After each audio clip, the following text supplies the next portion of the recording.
देखिए बच्चों, आज क्लास 10th मैथ में हम आपको द्विघात समीकरण बताएंगे। द्विघात समीकरण क्या है, कैसे इसका हल करते हैं, इसको हम बताएंगे। द्विघात समीकरण, अंग्रेजी में इसको क्वाड्रेटिक इक्वेशंस बोलते हैं। तो आइए इसको समझिए, द्विघात समीकरण क्या है। पहले आप इसके पहले चैप्टर जो है, तो ये द्विघात समीकरण है, एनसीईआरटी का चौथा चैप्टर है। इसके पहले आप रैखिक समीकरण और बहुपद पढ़े हैं।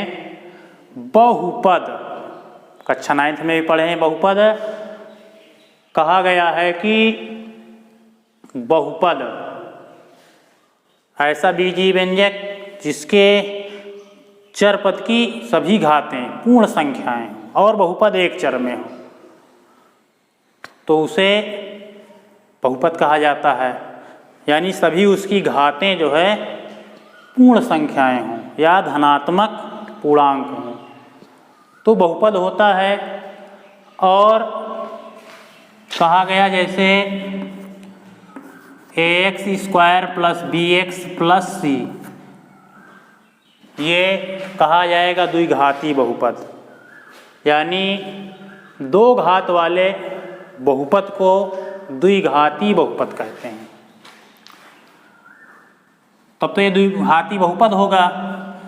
और समीकरण कब होगा? जब इसके बराबर 0। अब आप देख रहे हैं बहुपद और द्विघात समीकरण में क्या अंतर है कि यहाँ तक तो बहुपद था और जब 0 लगा दिया तो अब द्विघात समीकरण हो गया। यानी समीकरण क्या होता है? समीकरण तो भाई तराजू के पलड़े हैं। ये तराजू है, इसके दो पलड़े हैं। ये यहाँ पर हमको दोनों को बराबर करना है। बराबर के बाईं ओर बायां पक्ष, बराबर के दाईं ओर दायां पक्ष, दोनों को बराबर करना है। जहाँ भी समीकरण की बात आएगी वहाँ पर दो पक्ष जरूर होंगे, एक पक्ष से नहीं। यहाँ पर दो पक्ष होते हैं समीकरण में।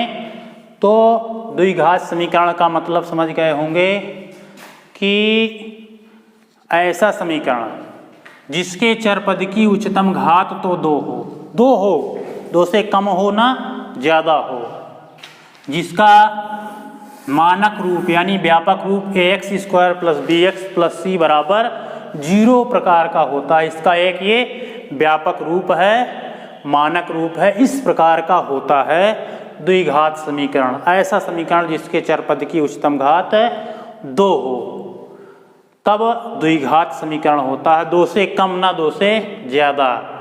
और इसके दो मूल होते हैं। अभी हम आगे मूल पर चर्चा करेंगे। इसके पहले जो है इसमें और इसके प्रकार क्या हैं, इसके हल किन किन विधियों से करते हैं, ये बता देते हैं। इनके प्रकार जो है 2 हैं। प्रकार जो है इसके 2 हैं। नंबर 1 शुद्ध द्विघात समीकरण और नंबर 2 मिश्र द्विघात समीकरण। मिश्र द्विघात समीकरण।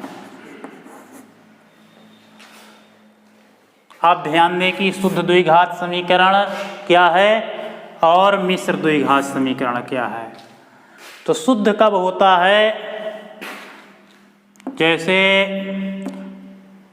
लिख दिया जाए x² - 9 और y² - 25, यानी जिसमें b का पद 0 हो उसे शुद्ध द्विघात समीकरण कहते हैं।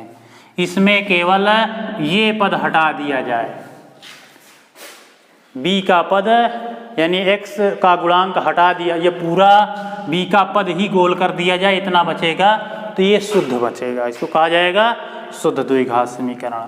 और मिश्र द्विघात समीकरण ये इसी टाइप का होगा, x² + 5x + 6 बराबर 0। इसके भी बराबर 0 लिखेंगे क्योंकि समीकरण है। ये बराबर लिखने के लिए भूल गए थे। तो ये है मिश्र द्विघात समीकरण और ये है शुद्ध द्विघात समीकरण। और ये दो प्रकार के होते हैं, पहला टाइप ये और दूसरा टाइप ये। इसका हल देखेंगे भाई, शुद्ध द्विघात समीकरण का हल कैसे होता है। जैसे ये सवाल है x² - 9 बराबर 0।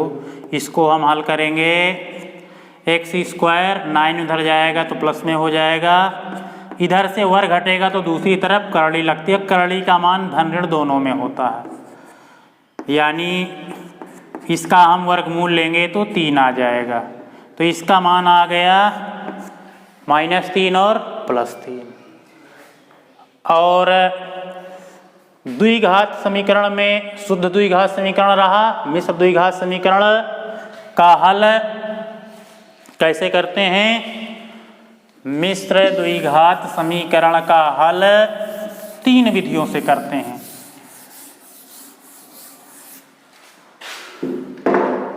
नंबर 1, इसका हल मिश्र द्विघात समीकरण का हल नंबर 1 3 विधियों से करते हैं। एक जो है गुणनखंड विधि, गुणनखंड विधि।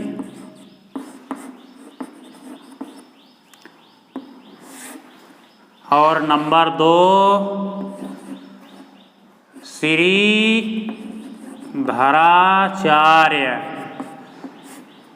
विधि। और नंबर 3 पूर्ण वर्ग बनाकर।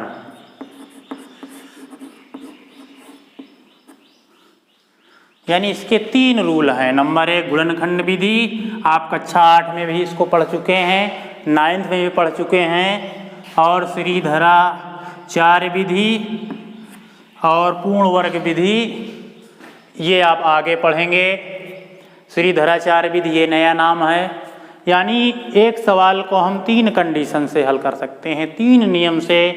गुणनखंड विधि और श्रीधराचार्य विधि और पूर्ण वर्ग बना करके हल करना है।